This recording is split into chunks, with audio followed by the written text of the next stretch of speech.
أعوذ بالله من الشيطان الرجيم. بسم الله الرحمن الرحيم. الحمد لله رب العالمين، بارئ الخلائق أجمعين، باعث الأنبياء والمرسلين، ثم الصلاة والسلام على خير خلقه العبد المؤيد والرسول المسدد، حبيب إله العالمين أبي القاسم المصطفى محمد، وعلى أهل بيته الطيبين الطاهرين وصحابته المنتجبين، واللعن الدائم على أعدائهم أجمعين إلى قيام يوم الدين. السلام عليك يا أبا عبد الله، السلام على الحسين وعلى علي بن الحسين وعلى أولاد الحسين وعلى أصحاب الحسين جميعا، ورحمة الله وبركاته. قال الله تعالى في كتابه الكريم: أعوذ بالله من الشيطان الرجيم: وإذا جاءهم أمر من الأمن أو الخوف أذاعوا به ولو ردوه إلى الرسول وإلى أولي الأمر منهم لعلمه الذين يستنبطونه منهم ولولا فضل الله عليكم ورحمته لاتبعتم الشيطان إلا قليلا. صدق الله العلي العظيم. Ijtihad comes from the root word jahada or juhd, which means to exercise effort, to make an effort into doing anything. Making an effort to build a house. In war, that is where the word jihad comes from. Jihad is making an effort. Jihad in the battlefield comes from juhd, which means to make an effort to win over your land, to fight for your country, to fight for your faith, to fight for your religion. Any effort, whether it's worldly or it's for the akhirah, it's for dunya, it's to make money, it's to help yourself or others, in any sort of effort, it means juhd. That is what juhd means. Ijtihad is to make an effort. It's to make an effort. This is the literal meaning in Arabic of ijtihad. Just like the word salah, for example, the literal meaning of salah means to pray, to supplicate, to recite dua. Salah literally means dua. But in the Islamic religion, it's been used to mean the 5 daily prayers. Ijtihad, the literal meaning of ijtihad is to make an effort. But in the Islamic religion, in our faith, it means to make an effort to derive an Islamic law from its original sources. Hence, it is defined as بذل الجهد في استخراج الحكم الشرعي, making an effort into deriving an Islamic law. A word similar to ijtihad is istinbat. Ijtihad and istinbat, they go together. What does istinbat mean? Istinbat, the literal meaning of istinbat is to draw water from a well. Nabt means something that is wet or water. Istinbat is when you draw water from a well. And this word has been mentioned in the Quran.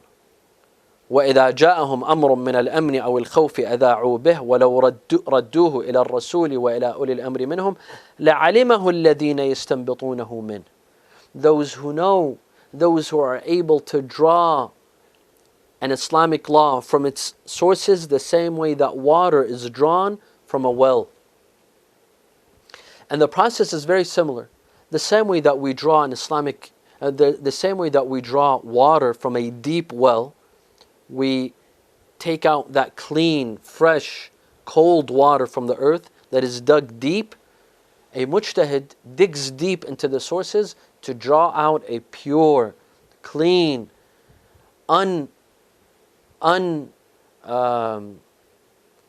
untampered Islamic law that hasn't been tampered with, that hasn't been fabricated, that hasn't been touched. Pure from the source, the same way that we draw water from a well, istinbat. And sometimes they're synonyms. They're used as synonyms, ijtihad and istinbat. Hence, ijtihad is to make an effort to reach down into the sources of Islamic law to discover God's law regarding a position. Now, there's a very important discussion regarding ijtihad, and that is there a set divine law in every case? Or no? Here, there are several opinions. We, Shia, we believe that there is a set law for every case. There's an actual law. An actual law. Meaning, whether we know that law or we don't, Allah has a set law for every case, for every scenario. And we call that al-hukm al-waqi'i, an actual law. We have several narrations, and some of them are in Al-Kafi, that مَا مِن وَاقَعَةٍ إِلَّا وَلَهَا حُكْم. There's not a single case, a single scenario, a single situation that doesn't have a divine law. The 5 different laws: wujub, obligation; hurma, forbiddance; istihbab, recommendation; karaha, discouragement; and ibaha, something that is lawful. All the cases in our lives, every single scenario, every single case, every single story has to have one of these 5 laws. These are established laws. وَلَا رَطْبٍ وَلَا يَابِسٍ إِلَّا فِي كِتَابٍ مُبِينٍ. We believe that all of these laws are established. They're in the Quran or they're in the Sunnah of Rasulullah and the Ahlul Bayt. There are established laws, actual laws, al-ahkam al-waqi'iyya. Now, when a mujtahid applies his ijtihad and applies his reasoning, does he reach that actual law? Does he reach that hukm al-waqi'i or not? Here there's 3 different opinions. The opinion by the Ash'aris, the opinion by the Mu'tazila, and the opinion of the Imamis. The Ash'ara, they believe that there is no actual law. There's no actual law. Any law that is reached by the mujtahid, that is God's actual law. So if a mujtahid, for example, regarding smoking cigarettes, he looks into the sources of Islamic law, the Quran, the Sunnah, ijma', aql, and he reaches the conclusion that smoking is lawful. That conclusion that he has reached is God's actual law for that mujtahid. While another mujtahid may dive into the Islamic sources and try to obtain an Islamic law, and he reaches the conclusion that smoking is forbidden. For him, that is God's actual law. So Ash'ara believe that God could have several actual laws regarding the same case, regarding the same scenario. So smoking could be haram for one mujtahid and halal for another mujtahid. And if a third mujtahid reaches the conclusion that smoking is wajib, then that is God's actual law for him. There is no actual law prior to a mujtahid's ijtihad. Before he exerts an effort to discover God's law, there is no actual law. Once he reaches that conclusion, that is God's actual law for him. That is al-hukm al-waqi'i for him. This is the Ash'ara. The Mu'tazila, they believe there are actual laws. Even before a mujtahid exerts his ijtihad, he makes an effort to arrive at an Islamic law, there are actual laws. For example, smoking could be haram in the eyes of Allah. That is the actual law. However, if a mujtahid reaches another conclusion, he reaches the conclusion that smoking is halal, God's actual law will change. It will switch from what it was before the mujtahid exerted his ijtihad, and it will switch to the conclusion that he reached. So God's actual law will change from hurma to haliyya. From smoking being forbidden, it becomes halal. This is in the view of al-Mu'tazila. Hence, they believe in something called at-tasweeb. Al-Ash'ara and Mu'tazila, they believe that a mujtahid always reaches the actual law. He's always right. He can never be wrong. According to the Ash'ara, he has to be right because he can't be wrong. Because there's no actual law before he exerted his ijtihad. Whatever he reaches the conclusion, that is the actual law. So he's always right. According to the Mu'tazila, they also believe that a mujtahid is always right. Why? Because even if he misses the actual law will change to accommodate his fatwa, to accommodate the result that he arrived at. This is called tasweeb. Tasweeb means that they are infallible. The fatwa that they reach is infallible. It is always correct. It cannot be an error. We come to our scholars, the imamis. The imamis, they say, no, we are mukhatta'a. We are not infallible. Our fatwa is not infallible. Not our imams. Our imams are infallible.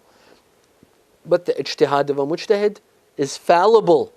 Meaning, it could reach God's actual law, and that is perfect. Or it could miss. We could hit, and we could miss. And in both cases, the mujtahid is safe. Hence, they developed the popular saying, Al-mujtahid in asaba falahu ajran. If a mujtahid reaches God's actual law, then he shall have 2 rewards. But if he misses, he will have 1 reward. وَإِنْ أَخْطَأَ فَلَهُ أَجْرٌ وَاحِدٌ. In both cases, whether he reaches God's actual law or he misses, he's safe.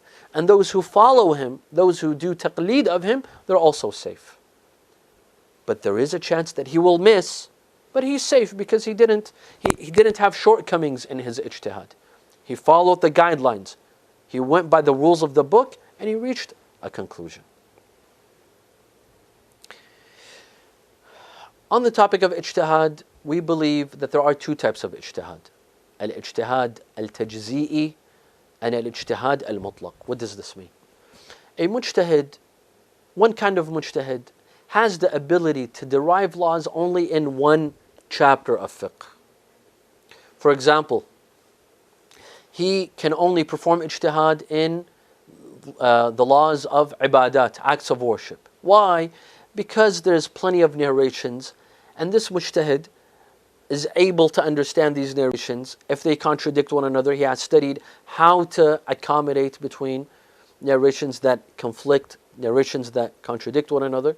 And hence, his ability of ijtihad is only in ibadat, is only in the acts of worship. When you come to commerce, the laws of mu'amalat, commerce, buying, selling, business transactions, marriage, divorce, he's not able to perform ijtihad. Why? Because the narrations in mu'amalat are much less than there are narrations in ibadat. Except nikah, except the chapter on nikah and marriage, which has plenty of narrations. But buying and selling, we don't have that many narrations. We mostly, our ijtihad in mu'amalat is based on logic, or based on sira al-uqala'iyya, rational practice. And we have a couple of we have a couple of verses in the Quran. Awfu bil-uqud in Surah Al-Ma'idah, the first verse in Surah Al-Ma'idah, which means to respect and follow up with a deal that we have. Ahd is a deal. When you have a deal with a company, with a group, you have to obey, you have to respect the deal that you have. And from this verse, scholars have developed hundreds of laws in al-mu'amalat. And there are some mujtahids that are the opposite. When it comes to mu'amalat, ijtihad for them is easy, but when it comes to mu'amalat, it's hard for them. Either they don't understand Arabic, or the Arabic language, the intricacies of the Arabic language are difficult for them, or because they don't know how to deal with conflicting with narrations. Hence, you will see a mujtahid in mu'amalat, he's able to perform ijtihad, but when it comes to mu'amalat, he can't. This is called ijtihad tajzi'i, sectional ijtihad, where a mujtahid can perform ijtihad in one section of fiqh, but he can't in another section. And then you have a ijtihadun mutlaq, a jurist, an obsolete jurist, who can perform ijtihad in all the doors of ijtihad, in all the doors of fiqh, in all the chapters of fiqh, whether it's ibadat or mu'amalat, whether it's salah or khums or nikah or talaq or any of the chapters of fiqh. He has the ability, he has the intellectual ability, he has the tools in order to perform ijtihad in all of these chapters. Now, in order to understand and appreciate ijtihad, we have to understand the history of ijtihad. Ijtihad, the word ijtihad, during the days of Imam al-Baqir and Imam al-Sadiq, during the formative period of Shi'ism, this word had a negative connotation. It was looked down upon. Ijtihad was forbidden. A person who called himself a mujtahid was an outcast. Why? Ijtihad at the time of Imam al-Baqir and Imam al-Sadiq, it meant giving your personal opinion in the face of the Quran and the Sunnah. So the Quran, for example, says one thing and the Sunnah says something, but you give a personal opinion that opposes the Quran, that opposes the Sunnah. Giving your personal opinion. That was ijtihad. Al-Ra'i, giving personal opinion. These words were synonymous at the time. Ijtihad, Qiyas, Ra'i, Istihsan. These were tools used in the school of thought of the Sahaba, the Sunni school of thought. Scholars like Abu Hanifa, Al-Shafi'i, who developed methodology that was not taken from the Ahlul Bayt. Methodology like analogy. They would use an analogy in deriving an Islamic law. Let me give you an example. An analogy, let's say the najasat, you have urine and you have blood. They are both najas. Let's say that we have a narration that says, he who in the state of salah, if a drop of urine comes out of him, his salah is invalid.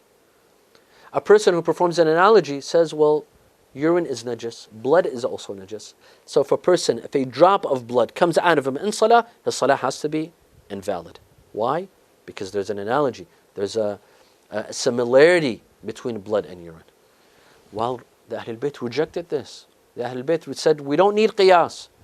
We have a source of Islamic law. We have the Ahlul Bayt who are divinely inspired, who have received these teachings from father to father, from Rasulullah, and it is passed down, in the lineage of the Ahlul Bayt. We don't need analogy, we don't need istihsan, we don't need these sort of reasonings in the face of the Quran and Sunnah. And so ijtihad had a negative connotation. It meant that I give my personal opinion in the face of the Quran. I reject the Quran, I reject the Sunnah, and I give my personal opinion. It is like when the second Khalifa, who said mut'atani kanata ala ahdi Rasulillah wa ana uharrimuhuma. There were two types of mut'ah that were practiced by Rasulullah and legislated by Rasulullah and by the Quran, but I will make them haram. The two mut'ahs, the mut'ah in Hajj al-Tamattu' and mut'at al-Nisa. This was an individual giving his personal opinion, not based on the Quran and Sunnah. This meaning of ijtihad, it continued from the time of Imam al-Baqir and Imam al-Sadiq till the later Imams, till the early jurists, al-Saduq, al-Shaykh al-Tusi, al-Murtada. Ijtihad had a negative connotation up until the time of al-Muhaqqiq al-Hilli. Al-Muhaqqiq al-Hilli, he said, hold on, wait a second. What is ijtihad? Ijtihad is to exert pressure or to make an effort to derive an Islamic law from its sources, not to give personal opinion. So to come to the Quran and extrapolate a law from the Quran, from the Sunnah, this is ijtihad. This is not giving a personal opinion. So from the time of al-Muhaqqiq al-Hilli, the word ijtihad, not only did it leave its negative connotation, but it picked up a positive connotation. It changed from being haram to being wajib. It is wajib kifa'i upon some people to perform ijtihad. And hence the meaning completely changed from negative to positive. All the scholars that came after al-Muhaqqiq al-Hilli, they accepted this new meaning of ijtihad. It abandoned the negative connotation and it picked up the positive meaning of ijtihad. Until today, ijtihad has a positive meaning. We've had jurists from the earlier stages, from the earliest stages. Some scholars believe that we had jurists, mujtahideen, from the times of the Ahlul Bayt. Al-Kashi, in his book, Rijal al-Kashi, he mentions some companions of the Ahlul Bayt who were jurists, tasmiyatul fuqaha min ashab al-Imam al-Baqir, min ashab al-Imam al-Sadiq. Imam al-Sadiq had companions that were jurists, like Zurara, like Muhammad ibn Muslim. Imam al-Kadhim had companions that were jurists. Imam al-Rida had companions that were jurists, like Al-Hussein ibn Sa'id al-Ahwazi.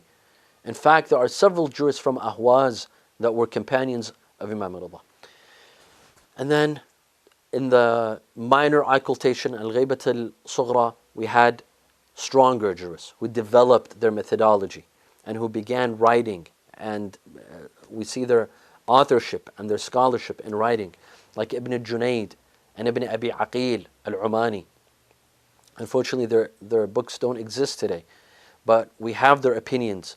They've been narrated to us through Al-Alam al-Hilli in his book Mukhtalif al-Shi'a. He's told us the opinions of Ibn Junayd and Ibn Abi Aqil al-Umani. And then you have scholars like As-Saduq, who wrote his Man La Yahdhuruhu al-Faqih, who wrote Al-Hidayah wal-Muqni'. You see his fatwas in those books. You have a Shaykh al-Mufid, the student of a Shaykh al-Saduq, who wrote Al-Muqni'ah. You have a Shaykh al-Sayyid al-Murtada, the student of a Shaykh al-Mufid, a Shaykh al-Tusi, the student of a Sayyid al-Murtada. And then we have a whole generation from the students of a Shaykh al-Tusi, jurist after jurist, generation after generation of production, of intellectual scholarship, of intellectual output by all of these scholars. Shaykh al-Tusi has a whole wide variety of books on fiqh. He has Al-Mabsut, Al-Khilaf, Al-Nihaya. His students, Al-Qadi ibn al-Barraj has his Al-Muhadhab. Salar al-Daylami has his Al-Marasim. Ibn Hamza al-Tusi has his Al-Wasila. Sayyid ibn Zuhra has his Al-Ghunya, and so on and so forth. All of these scholars were jurists. They began exercising ijtihad, and today we live off of their intellectual contributions until the time of Al-Muhaqqiq al-Hilli, his nephew Al-Alam al-Hilli, and then to the time of the Shahidain, Al-Shahid al-Awwal, Al-Shahid al-Thani from Lebanon, and so on and so forth. When examining the history of ijtihad, we come in an era where ijtihad faced an existential threat.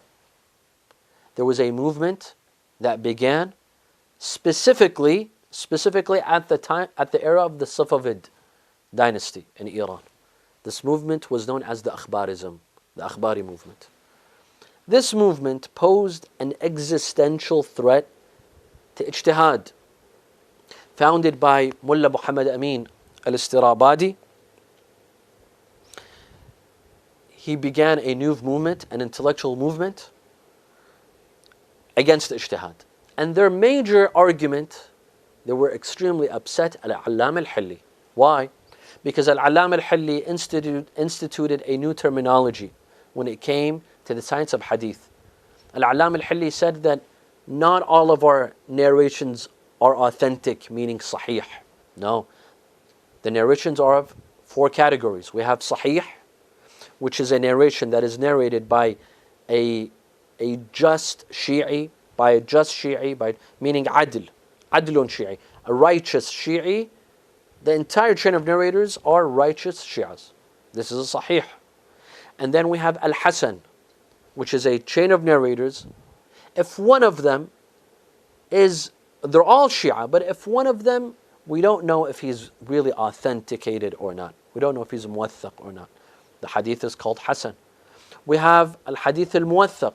If one of the chain of narrators, one of them, the men in the chain, he's not a Shi'i. He's reliable, but he's not Shi'i. We call that Hadith Muwathaq. And then we have Khabar al-Da'if, a weak narration.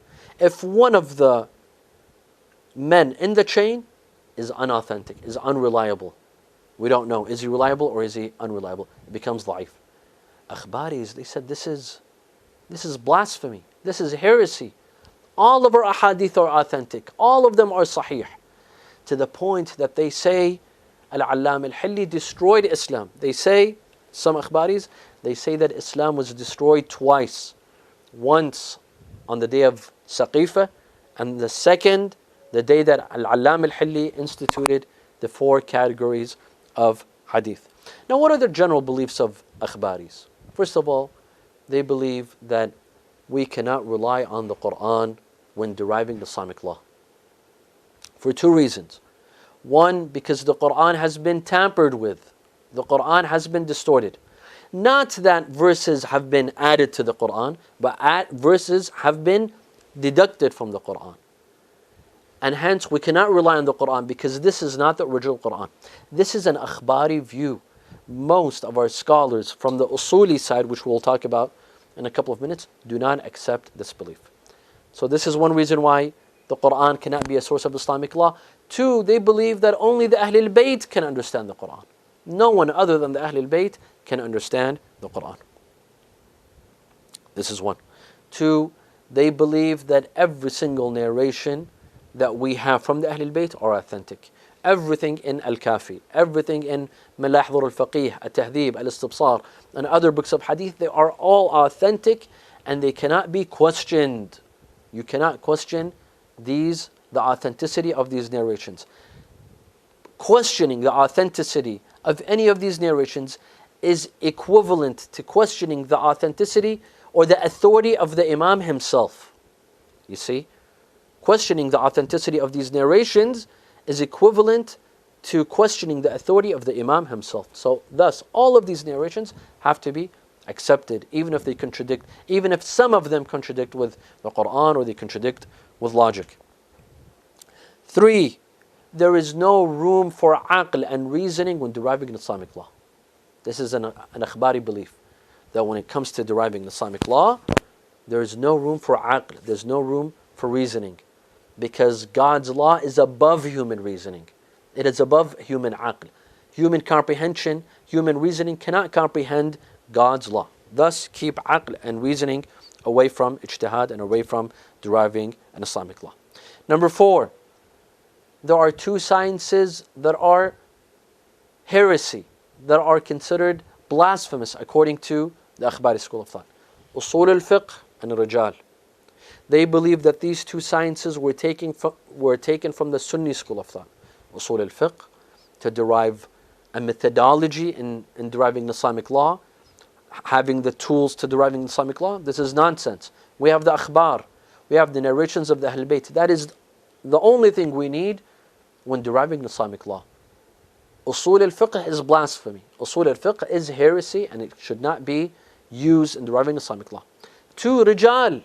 Ilm al-Rajal, the science of biographies, to discern between the different narrators and transmitters, who is reliable and who is not reliable. This is also nonsense. We don't need to know who is reliable and who is not reliable. Why? Because all of the narrations of Ahlul Bayt are authentic, period, full stop. This is the view of akhbaris. And they believe that ijtihad is not permissible. The ijtihad that we know of today is not permissible. The only thing that is permissible is to refer to the narrations of Ahlul Bayt and take the laws from them. But the ijtihad that we know of today, to implement usul al-fiqh, to implement ilm al-rijal, and to extrapolate an Islamic law as we know it today in the Islamic seminaries, this is forbidden. This is haram. This is where you see that akhbarism was an existential threat to ijtihad. However, this movement, which was a major catastrophe for scholarship, for intellectual output, for ijtihad, it became the dominant feature of Shi'ism. It became the dominant force in Shi'i Islam until the time of Al-Wahid Al-Bahbahani, the scholar who migrated from Iran to Karbala. By the way, the city of Karbala, it was the headquarters for akhbarism.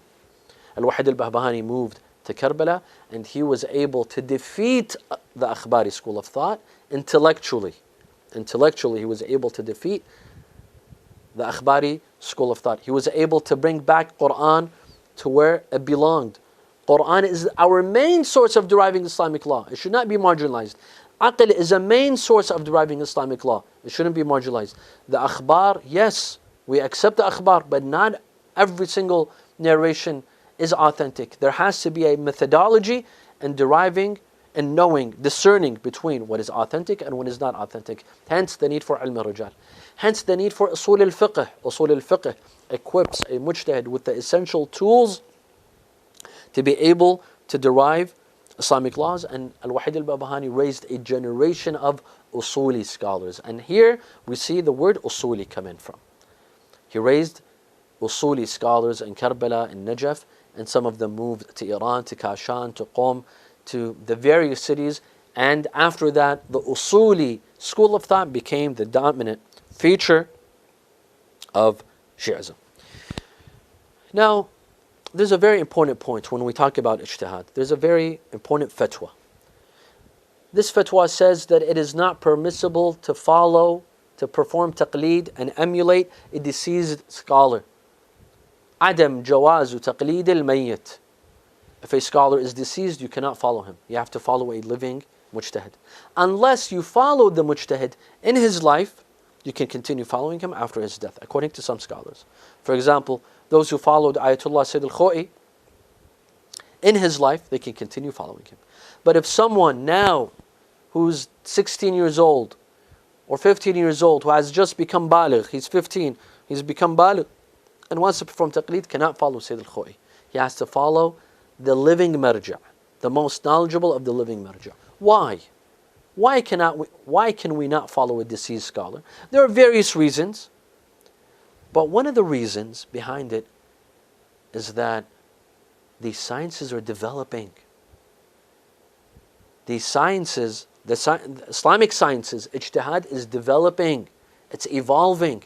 You cannot follow a scholar that is deceased because perhaps these sciences have evolved. The fatwa has changed. It has evolved. Imagine someone who 70 years ago used to refer to a doctor. And this doctor passed away. And he used to give him a prescription. Till today he uses the same exact prescription that a doctor gave him 70 years ago. Would logical people accept this? I'll tell them, no, this is not logical. Go see a doctor today. Go see the new doctors. Why? Because medicine has evolved. It's changed. There's new research. There's new statistics. There's new medicine. You have to refer to the new doctor. It's the same when it comes to ijtihad. Ijtihad has evolved. There's new fatwas. There's new theories in usul al-fiqh. There's new theories in ilm al-rajal. There's new theories in fiqh. There's new readings and interpretations to the Quran and Sunnah. Thus we follow the living marja', the one who is up to date when it comes to ijtihad. He who has been acquainted with the latest research and fiqh. And this is how ijtihad is kept alive. This is how Islam is not outdated, when we follow the living marja'. Now, we come to our main question of the lecture. Is ijtihad a choice or is it a necessity? We believe it's a necessity. It's not a choice. Ijtihad is not a choice. Ijtihad is a necessity. Ijtihad is wajib. In every generation, in every age, there has to be a group of scholars that perform ijtihad, that refer to the original sources and derive new laws. We cannot rely on previous scholars. We cannot rely on Sayyid Abul Hasan Isfahani, who died 60 years ago. We cannot rely on Sayyid Bahr al-Ulum, who died 150 years ago. We cannot rely on Al-Allam al-Hilli, who died 500 years ago. Things have changed. We have to rely on new scholars. There has to be ijtihad in every age, in every generation. Thus, it's a necessity. It is not a choice. Why? Why is it a necessity and not a choice? Number one, times have changed. And hence, the subject matter has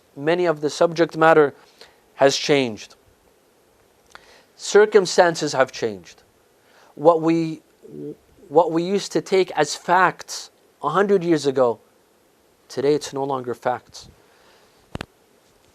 Social relationships have changed. Family statuses have changed. Circumstances have changed. And based on the changes in circumstances, ijtihad has to be updated. Scholars have to come, they have to review Islamic sources, the Quran and the Sunnah, based on the new circumstances. Let me give you an example. 100 years ago, 150 years ago, all scholars believed that buying and selling blood was haram. Refer to the Rasail, the fiqhi manuals of scholars of 150 years ago, you would see that they say selling and buying blood was haram. Why? Because blood for them was useless. It was useless. It had no benefit. Thus, it was equivalent to holding $100 bill and putting it on fire, wasting your money. It was a way of wasting your money. Today, most scholars believe that selling and buying blood is permissible. What happened? What changed? Did we find a new verse in the Quran or a new narration from the Ahl Bayt? No, the subject matter changed. 150 years ago, for example, scientists had not discovered that blood was valuable. They had not discovered that we could give people blood, donate blood to people. Today they discovered that blood has value. Today there's blood banks. People go and donate blood to rescue people's lives.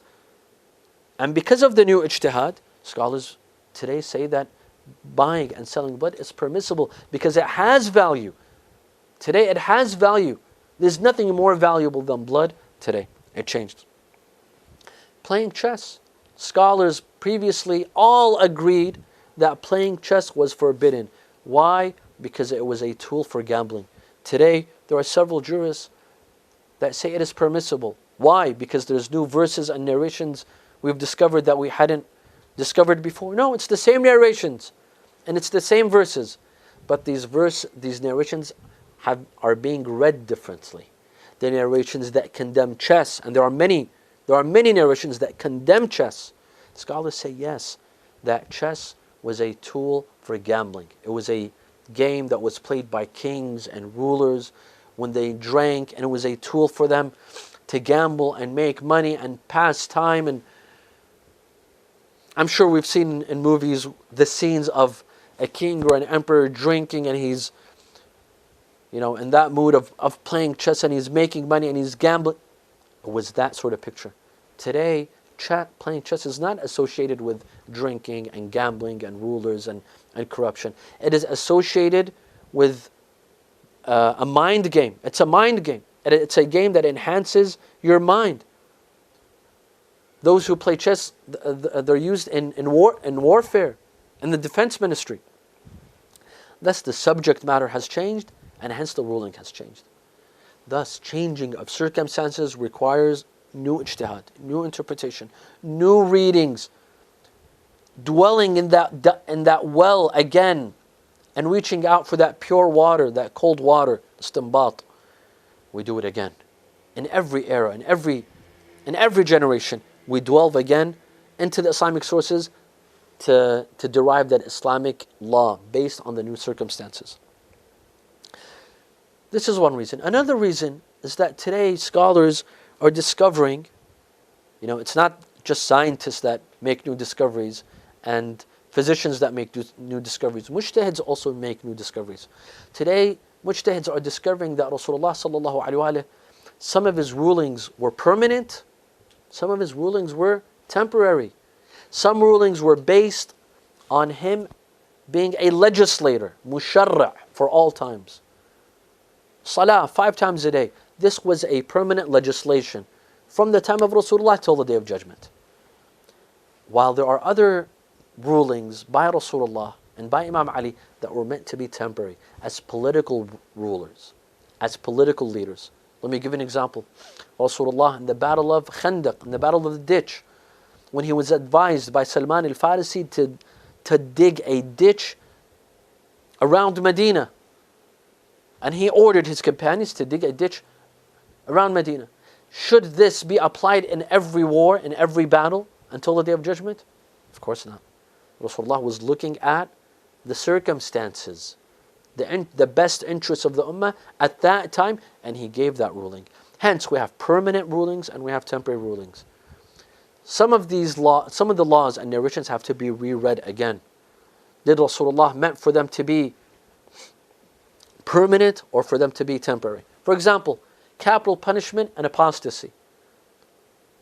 Apostasy, someone who denounces Islam, deserves capital punishment, according to many scholars. Some scholars today are saying, wait, perhaps this was a temporary law for a specific time period.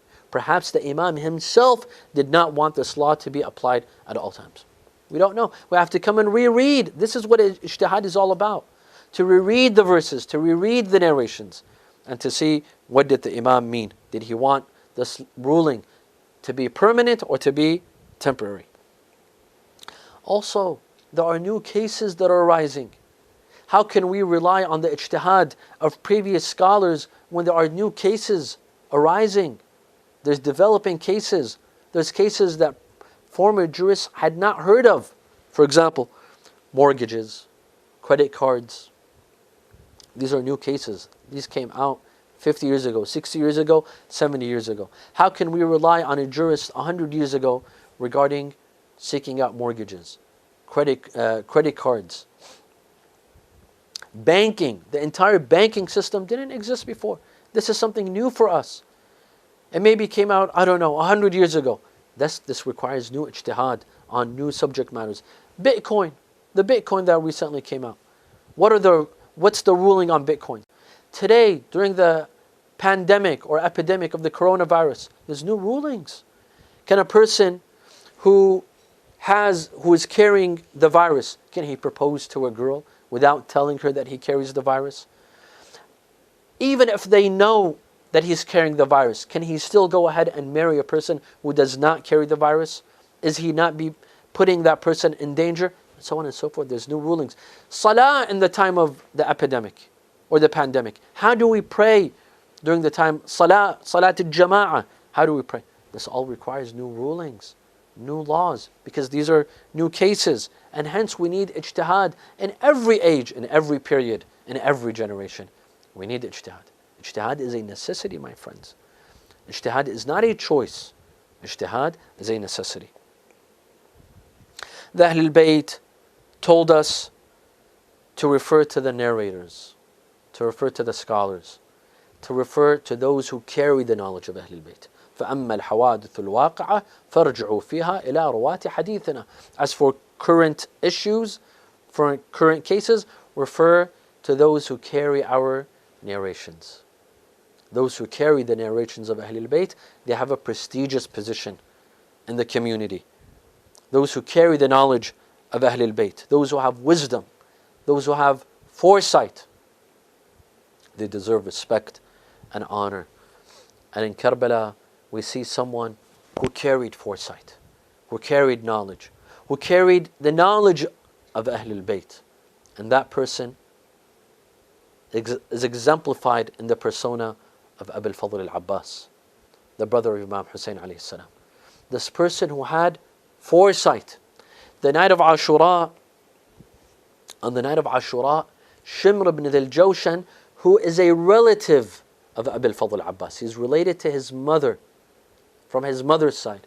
He came close to the tents of Imam Hussein and he said, Ayna banu ukhtina? Where are my nephews? You know, in Arabic culture, someone who's related to your mother, he considers himself your uncle, and he considers you his nephews. Although Shimr ibn al-Jawshan is not a brother to al-Banin, he's not her brother, but he's from her tribe. So he called Abu al-Fadl al-Abbas and his brothers, where are my nephews? Abu al-Fadl al-Abbas ignored him. Imam al-Hussein alayhi salam said, أجيبوه ولو كان فاسقا فإنه من بعض أخوالكم أو من بعض أخوالكم. Answer him, even if he's fasiq, even if he's corrupt, he's related to you. He's from one of your uncles, meaning he's related to your mother's side. So Abu al-Fadl al-Abbas alayhi salam, he came out of the tent and he said, ماذا تريد? What do you want? He said, أنتم يا بني أختي آمنون. You, the children of my sister, you have peace, meaning you will not be killed. If you draw out from this battle, you will be safe. Look at the answer of Abu al-Fadl al-Abbas. Look at his foresight. Look at his basira. Abu al-Fadl al-Abbas alayhi salam told him, لعنك الله ولعن أمانك أتؤمننا وابن رسول الله لا أمان له. You give us peace. May Allah curse you and curse your peace. You give us peace, but the grandson of Rasulullah has no peace. You know, sometimes we do injustice to Abu al-Fadl al-Abbas. Abu al-Fadl al-Abbas, he fought bravely on the day of Ashura, and he sacrificed himself for his brother Imam Hussein, and he did all that he did for Imam Hussein, not because it's his brother. We do injustice to Abu al-Fadl al-Abbas when we say he was a loyal brother to Imam Hussein. He did all of this, and it was despite Imam Hussein being his brother. He would have done it for Imam Hussein, even if it wasn't his brother. If Abil Fadl Abbas was not the brother of Imam Hussein, we believe he would have done the same exact thing that he did on the day of Ashura. He didn't do it because it's his brother. He did it because it's his Imam. Abil Fadl Abbas alayhi salam obeyed Imam Hussein because he saw him as his Imam. That's why when they cut off his right hand, he said, Wallahi, in qata'tumu yamini, inni uhami abadan an dini wa an imamin sadiq al-yaqini. I will defend my Imam. I will not defend my brother. He didn't say, I will defend my brother. He said, I will defend my Imam. This is Abil Fadl Abbas. Ashura was not emotional for him. It was not about kinship. It was not about brotherhood. Because this is my brother, I will defend him. Whether he's right or wrong. No, because he saw Imam Hussein is the rightful Imam, is the true Imam of his time. He sought permission to enter the battlefield. Imam Hussein alayhi salam told him, go, don't go to fight. In kana wala bud. If you have to go, then go and get some water for these children. Abil Fadl Abbas entered the battlefield. He went straight into the river. When they saw him coming, they thought they were saying Ali ibn Abi Talib. He went straight into the river. The enemies dispersed. He drawed some water to drink. He remembered the thirst of the children. He dropped the water. يا نفس من بعد الحسين هوني وبعده لا كنت أن تكوني وتشربين بارد المعين. He dropped the water. He filled the water skin. He picked it up. He turned around. He's about to come in the camp. The enemy soldiers, they surround him from every direction with arrows, with swords, with spears. One of the enemies of Allah strikes him on his right hand, cutting it off. He began to say, Wallahi in qata'tumu yamini. By God, if you cut off my right hand, inni uhami abadan an dini. I will continue fighting for my religion, defending my religion. وعن إمام صادق اليقين نجل النبي الطاهر الأمين. Another wicked soldier cuts off his left hand, and then the arrows begin to rain on him. One arrow lands in his right eye. Abil Fadl Abbas begins to bleed, and the blood covers his left eye as well. Finally, an arrow lands in the water skin. The water pours. Abil Fadl Abbas alayhi salam had no hope to go back. And then another arrow lands in his chest. And then a wicked soldier from the side of Umar ibn Sa'd hits him with a pole on his head. Abil Fadl al-Abbas falls on the ground. Ya akhi, adrik akhak. For the first time in his life, Abil Fadl Abbas addressed Imam Hussein, my brother. For the first time he said, my brother. He would always call him, Yabna Rasulillah, Ya Aba Abdullah. Imam Hussein rushed to him, saying the two hands on the ground, the flag on the ground, the water skin on the ground. Abil Fadl Abbas told him, Ya Hada. He thought that it was an enemy soldier coming to finish him off. He told him, Ya Hada, I ask you to not kill me, lest my brother come so that I say my farewell to him. He told him, my brother, it is me, your brother.